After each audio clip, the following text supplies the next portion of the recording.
Hi, welcome to another video by Kim Skinner from StampingImperfection.com. And I wanted to share with you, I'm going to try something new. I haven't actually tried this yet, but I've been making a lot of stuff with Daydream Medallions because it's one of my favorite sets. And when you get Daydream Medallions, it comes in a package of 2, and there are actually 5 different stamps that come with it. I'm going to use 4 out of 5 of these. I'm not going to use the teeny tiniest one. Okay, so I'm going to use 4 out of 5 of those. And if you have the floral frames, these match perfectly to cut out these Daydream Medallions. And I made this card earlier in the week because I'm loving Raspberry Ripple and Gumball Green together. So I've been using that on practically every card I made. And I really love this. I think it will make a beautiful Christmas ornament. I wanted to try it in some other colors. So I'm going to try it in Night of Navy, and I'm going to try embossing it in silver. And I'd like to see what that looks like. So the first thing that I'm going to do, I have all the stamps that I'm going to use. I have all 4 stamps that I'm going to use mounted. So I have my Night of Navy. It should only take 1 piece of Night of Navy. And then I'm going to stamp, and I'm going to do these one at a time using my Versamark stamp. I'm going to stamp this up really well, and then I'm going to just flip it over, and leaving a little room all around, I'm going to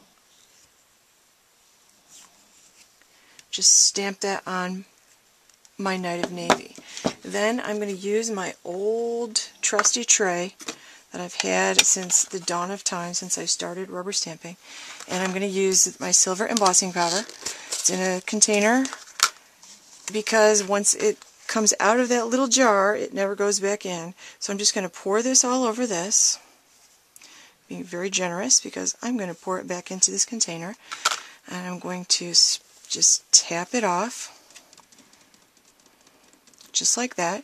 So now it looks just like this, and I'm going to go ahead and heat this with my heat gun. I'm going to just very quickly heat this with my heat gun. While you're heating it with your heat gun, just hold your heat gun over one spot until you see that spot start to change. And this is going to look like really metallic.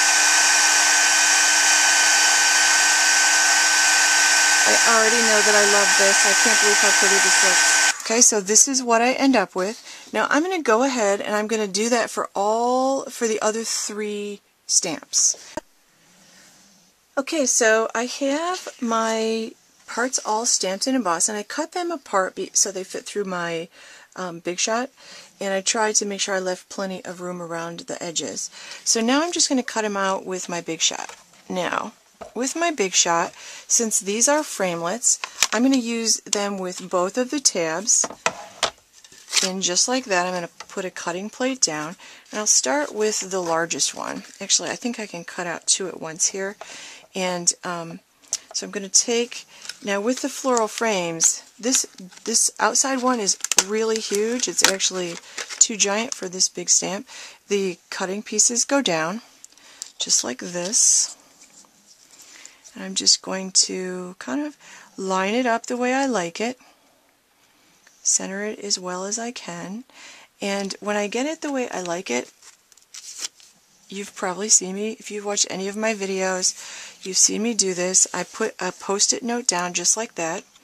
Then the next one is the second smallest size, I think.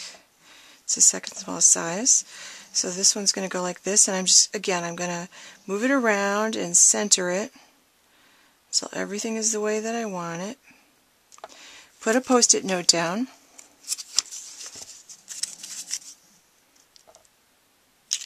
Just like that.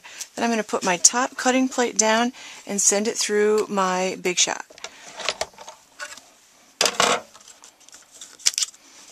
Notice when you take this off, the post-it note doesn't damage it at all. It's the beauty of the post-it note. And there I have my piece beautifully cut out. So I'm going to do that for all of my pieces. And I'm not at all worried that I got a little embossing powder on the center. So I'm not going to worry about that at all because that's going to get covered up when I layer them. Okay, while I have my Big Shot out, I have some of the silver glimmer paper. I just cut two little pieces, two little scrap pieces, and I'm going to use for the leaves, I don't have any leaf stamps, so what I'm going to use is the Bigz Autumn Accent Bigz die, and I'm going to cut out one of the little leaves. So with the Bigz die, you need your plate, and then I'm going to just put I'm going to put the glitter part up because it doesn't hurt the Bigz die, but I really don't want glitter to get stuck down in there. So I'm going to put this up just like this, put the top cutting plate down, and then just send it through. And I'm gonna cut out just two because I liked the way two looked on my last one. Okay, so now I have all of the pieces that I'm going to put together. And I'm going to just I'm just going to use Stampin Dimensionls, and I'm going to attach all of these together. So I'm going through a lot of Stampin Dimensionls.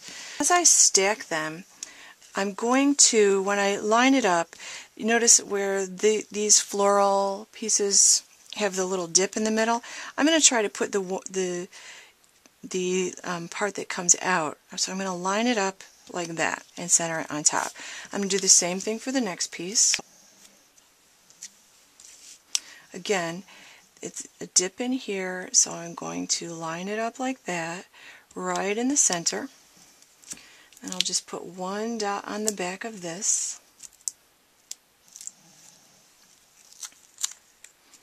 I'm going to do the same thing here. Wow, that's so pretty. That's so pretty, and I haven't even put anything in the center, and I haven't even included the leaves, so I really love that. Now, I'm also going to use the pop-up dots on these leaves because not a lot sticks to them, and this seems to work pretty well on the glitter. So I'm going to just put this on the back. I'm just going to place it on the back, and I'm going to place it from the top so I can see what that looks like. I'm going to do the same thing with this one. Oops. I have to put it on the front part.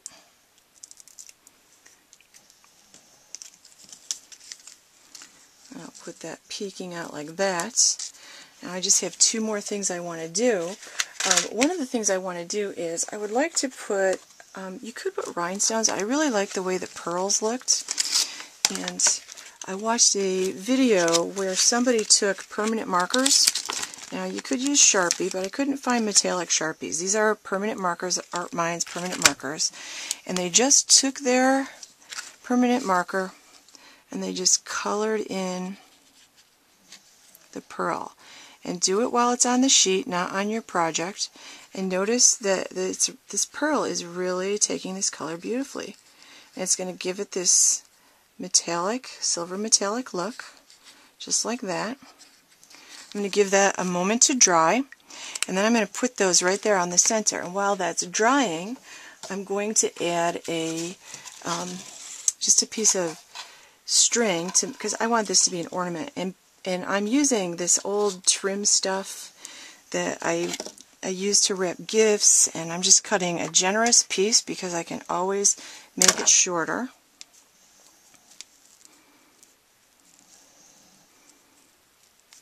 I'm not really sure how long I need that to be. So I'm going to put this on the back of this, and I'm going to use tape to stick on that. I'm going to take some of my leftover Night of Navy. Somehow I'm going to use my 2 3/8 inch scallop circle punch, just like that. I'm going to put that over the back, and I'm going to do that with double-sided tape because that is the stickiest stuff I know. So I'm going to place this right like this on the back. It'll cover up the back of that, and it might help those flowers stick a little bit too. And now I'm just going to add my pearls on top. Oh wow, that is spectacular. That is absolutely beautiful. I love that. It might be pretty with rhinestones too. It also might make, I have this jar with a flat top, it also might make a really pretty jar topper.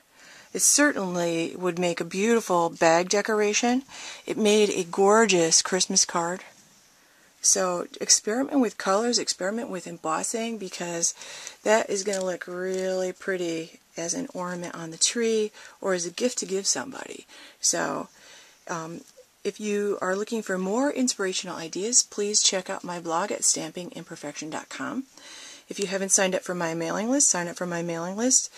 I send out a couple newsletters every month with full project ideas exclusively made for my mailing list subscribers. And just as my thank you for signing up for my email list, you'll get 3 video tutorials of some tips and techniques just exclusively for my mailing list subscribers. So stop over by stampingimperfection.com and let me inspire you over there. Thanks for watching.